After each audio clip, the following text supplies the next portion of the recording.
Nos primeiros vídeos aqui no canal, nós falamos sobre trigo. Hoje nós vamos falar sobre trigonometria. E uma coisa não tem nada a ver com a outra. Ou será que tem? Vem comigo.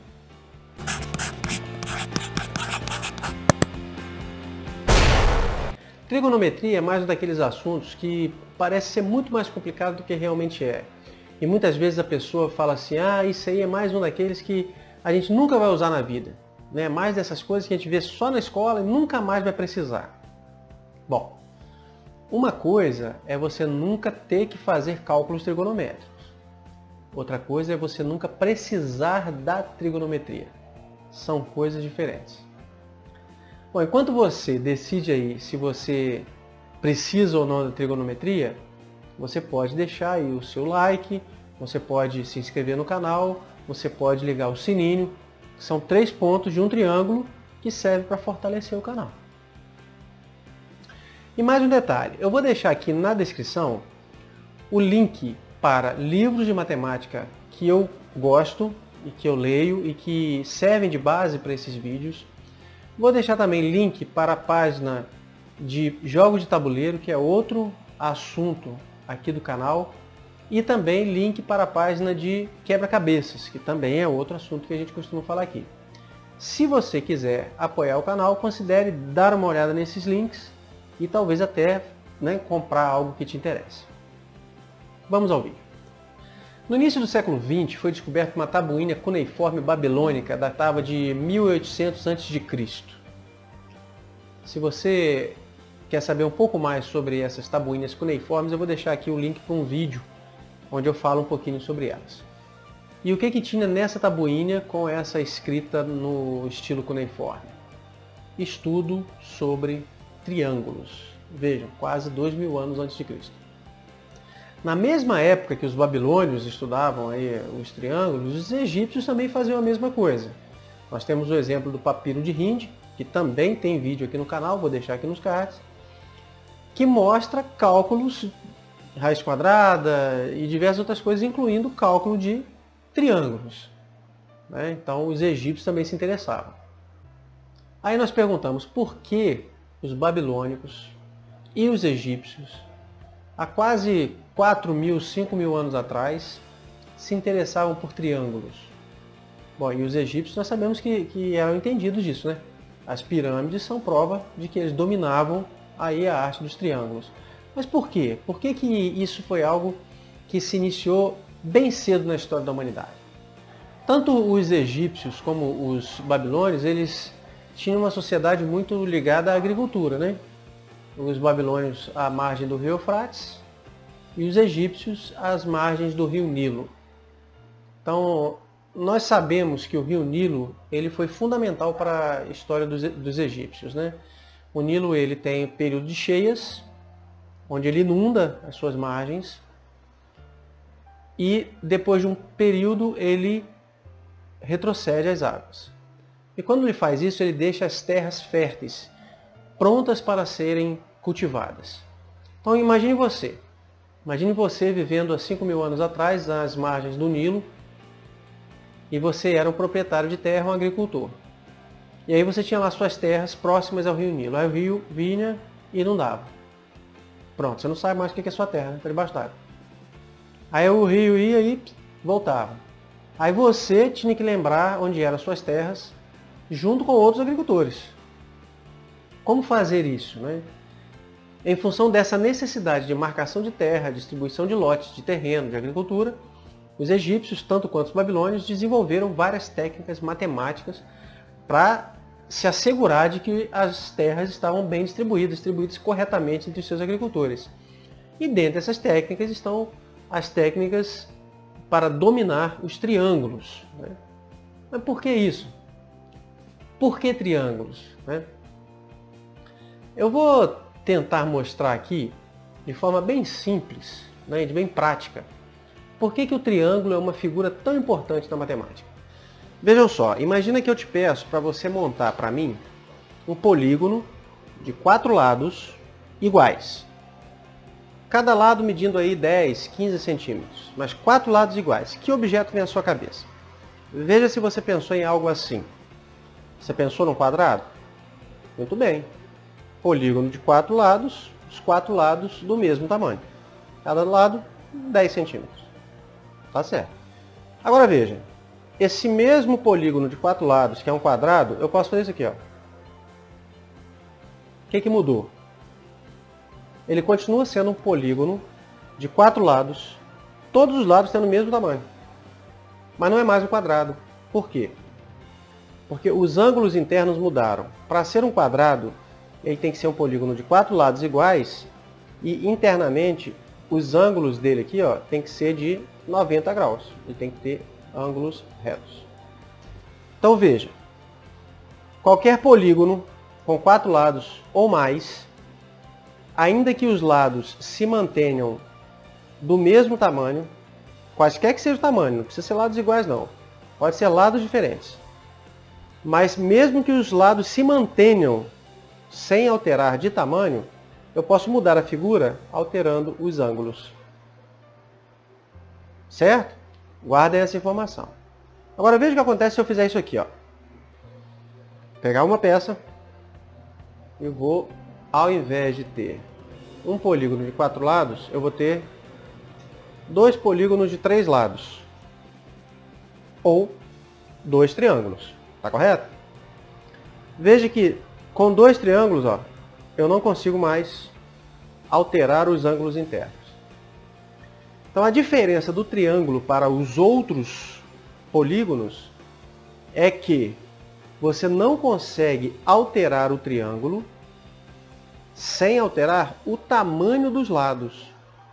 Ou seja, se você sabe quais são as medidas dos lados do triângulo, você saberá que ângulos internos ele tem. E se você souber quais são as medidas dos ângulos internos do triângulo, você também consegue determinar a relação entre os seus lados. Nós vamos entender isso melhor. Vejam outro exemplo. Ó. Triângulo. Nesse caso, o triângulo que tem 3 lados iguais. Quando o triângulo tem 3 lados iguais, todos os lados têm a mesma medida. E que medida é essa? Ora, nós sabemos que os ângulos internos de um triângulo medem sempre 180 graus. Guarda essa informação também. Então, o triângulo, não importa o tamanho, não importa os ângulos internos. Quão diferentes eles são, não importa. Mas a soma deles sempre vai dar 180 graus.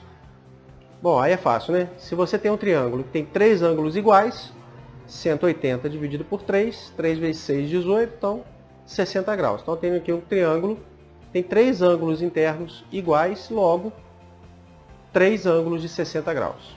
Então vejam que sempre que um triângulo tiver 3 lados do mesmo tamanho, não importa o tamanho, sempre serão 3 ângulos de 60 graus. Isso aqui é um triângulo, menor do que esse, olha. Mas ele também é um triângulo com 3 lados iguais. Quer ver? Ó? 1, 2, 3, 4, 5, 6, 7, 8, 9 bolinhas. 1, 2, 3, 4, 5, 6, 7, 8, 9 bolinhas. 1, 2, 3, 4, 5, 6, 7, 8, 9 bolinhas. Esse tem 9. Esse aqui tem 11, se não me engano. 1, 2, 3, 4, 5, 6, 7, 8, 9, 10, 11. Esse aqui tem 9. Esse aqui tem 11 de lado. Mas veja que os ângulos internos são iguais.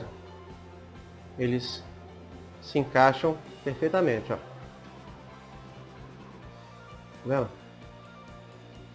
Então, a gente diz que um triângulo que tem os mesmos ângulos internos que outro triângulo, eles são triângulos semelhantes.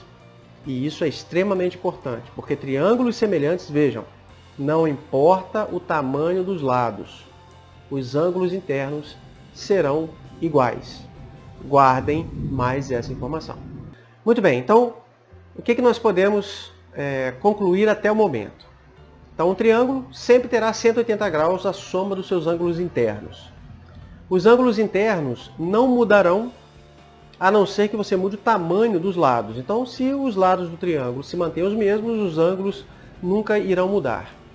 Por que essas informações são importantes, né? Vamos voltar aqui à história do Nilo, em que você é dono de um lote. Imagina que você mediu lá seu lote, de onde você planta, né? Onde você tem lá sua plantação de trigo, né? Que não tem nada a ver com trigonometria. E você mediu lá, e meu lote ele não é um retângulo. Ele tem 4 lados, mas ele não é um retângulo, né? E ele tem 10 metros numa ponta, ele tem 20 metros na outra, mas na outra ponta ele tem 15 metros e na outra ponta ele tem 25 metros. É um trapézio muito louco esse terreno seu. Mas onde ele começa e onde ele termina? Você precisa de mais informações, você precisa dos ângulos internos, senão você não vai conseguir. Agora, se você, ao invés de medir dessa forma, você medir o seu lote, sendo ele 2 triângulos, olha, meu lote são 2 triângulos. Um mede 10, 25, e aí você tem a medida do terceiro lado do triângulo. Vamos dizer que sejam 30 metros. É um chute, tá? Mas vamos dizer que sejam 30 metros. Aí do outro lado eu tenho, junto com essa medida de 30 metros, eu tenho dois outros lados de 25 e de 15 metros. Pronto.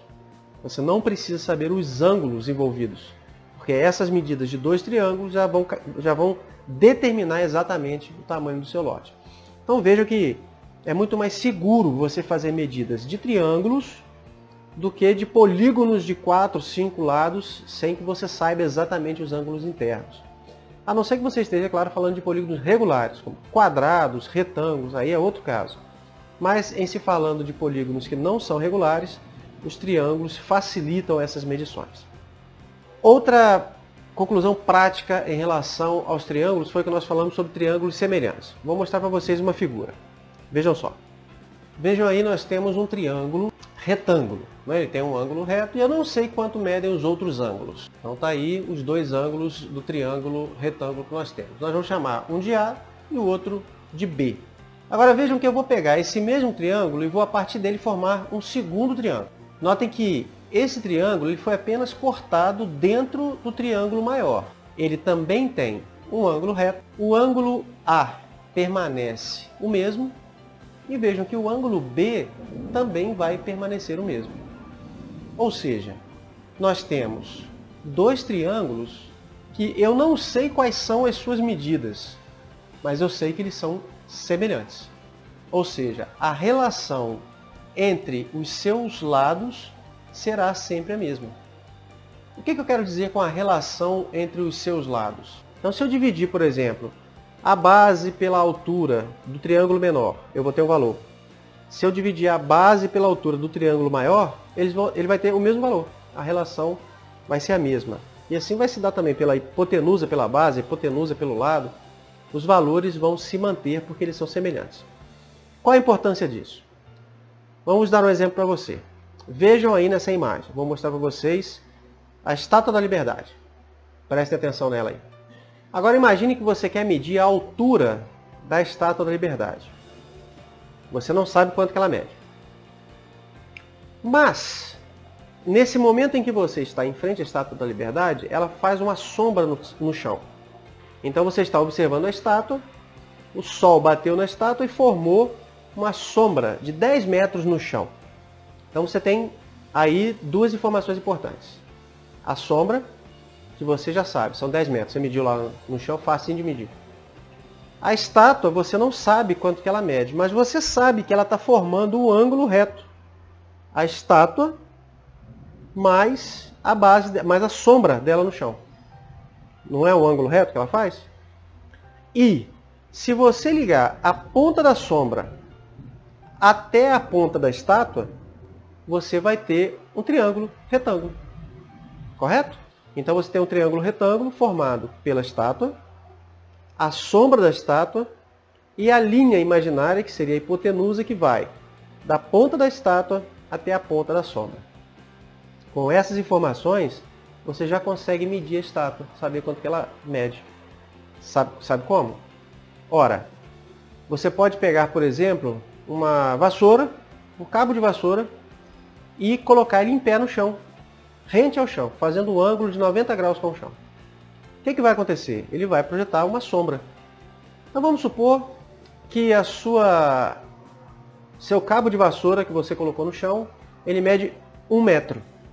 E ele projetou no chão uma sombra de 10 centímetros. Você sabe que a proporção de 10 centímetros para 1 metro é de 10 vezes, né? 10 vezes 10 centímetros, você tem 1 metro de altura. Então a relação entre a sombra e o cabo de vassoura será de 10 vezes. A sombra mede 10 centímetros, o cabo de vassoura mede 1 metro. Lembre-se que o cabo de vassoura está formando no chão um ângulo de 90 graus com a sombra. E você tem uma hipotenusa que vai da ponta da sombra até a ponta do cabo de vassoura. Um triângulo retângulo. Esse triângulo retângulo, ele será semelhante ao triângulo formado pela estátua. Logo, a proporção entre os lados será a mesma. Se você multiplicou a sombra do cabo por 10 e chegou à altura de 1 metro, então se você multiplicar a sombra da estátua de 10 metros, a sombra de 10 metros da estátua por 10, você também vai chegar a 100 metros, que será a altura da estátua. Então veja, apenas com a medida da sombra e por saber que são ângulos semelhantes, você conseguiu descobrir a altura da Estátua da Liberdade. Mas eu não sei se ela tem realmente 100 metros, tá? Isso aqui foi só um exercício mental. Então os matemáticos chegaram à conclusão que seria importante estudar mais a fundo as propriedades dos triângulos, as proporções entre seus lados e assim por diante. Então vamos pegar aqui o nosso triângulo que tem os 3 lados iguais. Vou pegar ele aqui. É fácil de ver a relação entre um triângulo que tem todos os lados iguais. Será sempre igual a 1, né? Se você dividir esse lado por esse lado, como eles medem o mesmo tamanho, o resultado será 1. Então se esse cara aqui mede 10, esse aqui vai medir 10, 10 dividido por 10 dá 1. Se ele fosse um triângulo que medisse 30 centímetros cada lado, então seria 30 dividido por 30 dá 1. Agora, vamos estudar mais a fundo esse triângulo, mas vamos transformar ele num triângulo retângulo. Acompanhe comigo essa imagem. Então nós temos aí um triângulo com 3 lados iguais. Então, um lado, outro lado, todos iguais. Logo, nós teremos 3 ângulos internos de 60 graus cada um. O que nós vamos fazer? Nós vamos dividir esse triângulo ao meio, pela altura dele. O que nós vamos conseguir com isso? Nós vamos conseguir um triângulo retângulo, só que agora nós vamos ter na base um lado dividido por 2, certo? E vamos ter lá em cima um ângulo de 30 graus. Então nós conseguimos, através de um triângulo de lados iguais, conseguimos um triângulo de medidas 30, 60 e 90 graus, que inclusive é chamado de triângulo egípcio. Vamos dar uma olhada de perto nesse triângulo e vamos ver o que a gente consegue descobrir a respeito dele. Então, quando nós observamos este triângulo, nós não sabemos a medida do lado. Nós sabemos que os lados dele são iguais. E nós cortamos ele no meio, então nós temos aí que em um triângulo de 30 graus, 60 graus e 90 graus, o triângulo retângulo egípcio, sempre a hipotenusa, que é o lado maior, será o dobro do tamanho do lado menor. Olha que interessante. Então vejam que já é uma relação que foi encontrada neste triângulo específico. Então sempre que você se deparar com um triângulo com esses ângulos internos, um triângulo retângulo tem um ângulo de 90 graus e com os ângulos de 30 e 60. Sempre a hipotenusa será o dobro do tamanho do cateto menor. Lembrem-se que num triângulo retângulo nós temos a hipotenusa e 2 catetos. Muito bem, então vamos pegar esse triângulo que a gente acabou de cortar, triângulo 30, 60 e 90, e vamos analisar ele mais de perto. Dê uma olhada nessa imagem. Veja que nós temos aí um triângulo retângulo com os ângulos 30, 60 e 90. Nós já sabemos que aquele lado maior dele chama-se hipotenusa. Nós sabemos que os outros 2 lados menores chamam-se catetos. E nós já sabemos que, nesse caso do triângulo 30, 60 e 90, a hipotenusa ela mede o dobro do tamanho do cateto menor. Ou o cateto menor mede metade da hipotenusa.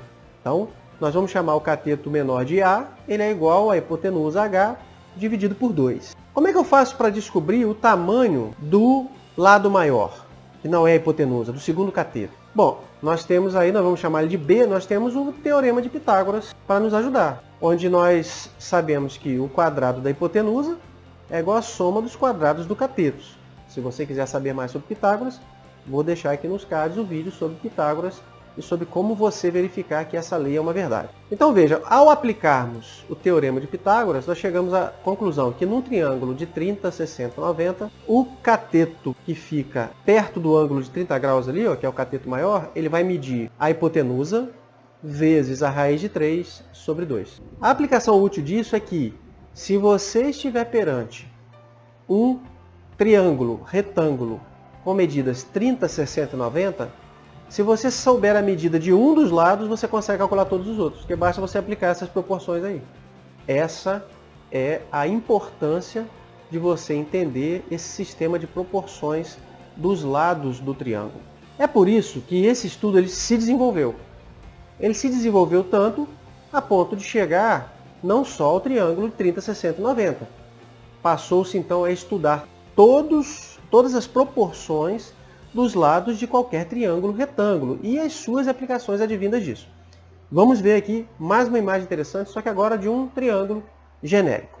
Então nós temos aí um triângulo retângulo que nós não sabemos as medidas internas dele. Nós vamos dar o nome a esse ângulo aí de alfa. E nós sabemos que, como triângulo retângulo, nós temos como lado maior a hipotenusa e os dois catetos. Nós vamos chamar o cateto que fica de frente para o ângulo alfa de cateto oposto, que é o cateto que fica em oposição ao ângulo alfa. E o cateto que fica grudado no ângulo alfa nós chamamos de cateto adjacente. O que os matemáticos fizeram? Eles fizeram as relações entre esses lados. Pegaram o cateto oposto, dividiram pela hipotenusa e chamaram de seno. Seno de alfa.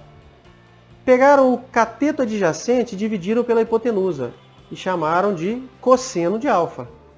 E pegaram o cateto oposto e dividiram pelo cateto adjacente e chamaram de tangente. Qual a importância disso? Quais as aplicações disso? Vejam que, se você aplicar os conhecimentos de seno, cosseno e tangente, juntar isso aos triângulos semelhantes, as aplicações são quase infinitas. Eu vou citar uma aqui para vocês. Imagine que você está navegando num barco e você quer saber quanto falta para você chegar em terra, né? E você tem lá na sua frente um farol. Pode ser a própria Estátua da Liberdade, tá? A Estátua da Liberdade é um farol. E você sabe que ela mede 100 metros de altura, que a gente mediu pela sombra. O que você pode fazer? Você pode pegar um instrumento chamado sextante e você aponta o sextante para o topo do farol. O sextante ele vai te dizer que ângulo foi formado. Você sabe que o farol mede 100 metros de altura e você quer saber a distância que você está até o farol. Essa distância até o farol, ela forma um ângulo reto com o farol. E a hipotenusa é exatamente a distância do seu olho até o topo do farol. Então você vai ter na sua frente um ângulo alfa, que é o ângulo formado ali pelo topo do farol e a base, que é a distância que você quer calcular. Você viu aí pelo estudo da trigonometria que se você dividir o cateto oposto, que nesse caso seria o farol, pelo cateto adjacente, que é a distância que você quer seguir, você vai ter a tangente. Então vamos supor que você mediu lá o seu sextante e você descobriu que formou um ângulo de 5 graus. Então você formou um ângulo de 5 graus da onde você está até o topo do farol. Ora, Se você tiver uma tabela de tangentes na mão, você vai descobrir que a tangente de 5 graus tem um valor fixo. Todo triângulo que tiver um ângulo de 5 graus, o valor da tangente é fixo. Então você vai pegar a altura do farol, que você sabe que são 100 metros, você vai multiplicar pela tangente de 5 graus e você vai descobrir quantos metros faltam para você chegar em terra. Durante a história, muitos matemáticos se debruçaram para descobrir quais são os senos, os cossenos e as tangentes de todos os ângulos possíveis. E hoje você consulta na internet. Você consegue tabelas de senos, cossenos e tangentes. Ah, Roger, mas hoje você não precisa fazer isso, você tem GPS. É, exatamente. O GPS faz isso para você. Vejam que o GPS ele vai trabalhar em conjunto com o seu celular e 2 satélites, né? Então, os satélites de GPS são vários. Então ele vai pegar o mais próximo de você, vai pegar um segundo satélite e vai triangular com o seu celular. E vai fazer esses cálculos aí de seno, cosseno, tangente, te dizer onde você está, quanto falta para você chegar, a velocidade que você está, já que você está indo de um ponto até outro, e assim sucessivamente. A história mostra, como nós vimos, que egípcios e babilônios começaram a ver isso há muitos anos atrás, milhares de anos atrás. Mas foi na Grécia, através do matemático Hiparco, que a trigonometria ganhou importância como ciência mesmo, e ele passou a estudar a trigonometria de forma mais sistemática. Por isso ele é reconhecido como o pai da trigonometria. Mais tarde se desenvolveu a trigonometria esférica, que se mostrou extremamente útil para nós porque vivemos num planeta que é uma esfera. Então, para o GPS, para as navegações, para lançamento de foguetes, Galileu Galilei, por exemplo, ele aplicou esses conhecimentos para calcular a trajetória de um projétil, de uma flecha, de um tiro de canhão. Os cálculos que Galileu usou, as equações trigonométricas que Galileu desenvolveu, são usadas até hoje em lançamentos de foguetes, em lançamentos de satélites, em lançamentos de mísseis e assim sucessivamente. Então vejam a quantidade de aplicações. E não só isso, o estudo de senos e cossenos levaram às chamadas funções trigonométricas, por exemplo, a função seno. A função seno, ela quando colocada num gráfico, ela descreve uma curva. E depois descobriu-se que essa curva da função seno, cosseno e assim por diante, elas são também usadas para descrever o movimento de ondas. Então, ondas sonoras, ondas eletromagnéticas, todas elas funcionam seguindo as leis das funções trigonométricas. Então, imagina ondas de rádio, que hoje trazem a internet, a televisão e tudo que você imaginar em matéria de comunicação. Na astronomia, as imagens de satélite, do Hubble, de vários telescópios que trabalham em radiofrequência, todos eles trabalham usando as funções trigonométricas, as leis de seno, cosseno e assim sucessivamente. Então, da próxima vez que você pensar em trigonometria e pensar assim, ah, eu nunca precisei disso. Não. Você pode nunca ter precisado fazer cálculos, mas você usa praticamente todos os dias, seja na construção de uma casa, seja ao ligar seu celular, acessar a internet, você está usando sim as funções trigonométricas. E para concluir, eu gostaria de deixar um desafio que eu acho muito legal de ser resolvido e que eu acho muito interessante, que eu acho que vocês também vão gostar. Eu espero que vocês tentem resolver. O desafio é o seguinte: imagine 2 montanhas. Então você tem uma montanha aqui mais alta e uma montanha aqui um pouquinho mais baixa. A mais alta tem 1.200 metros de altura. A mais baixa tem 800 metros de altura. Ok? Do alto de uma dessas montanhas sai um teleférico e ele vai do alto da montanha até a base da outra montanha. Do alto da segunda montanha sai um outro teleférico que sai do alto do pico da montanha até a base da outra montanha. Certo? Em que altura os 2 teleféricos se encontram? Você consegue resolver isso apenas com as informações deste vídeo. Não esqueçam de comentar aqui se você conseguiu fazer. Ou se você não conseguiu, se teve dificuldade e que valor você achou. E aí, quem sabe, no próximo vídeo eu coloco aqui a solução. que é muito legal de você conseguir encontrar, pelo menos eu acho, né?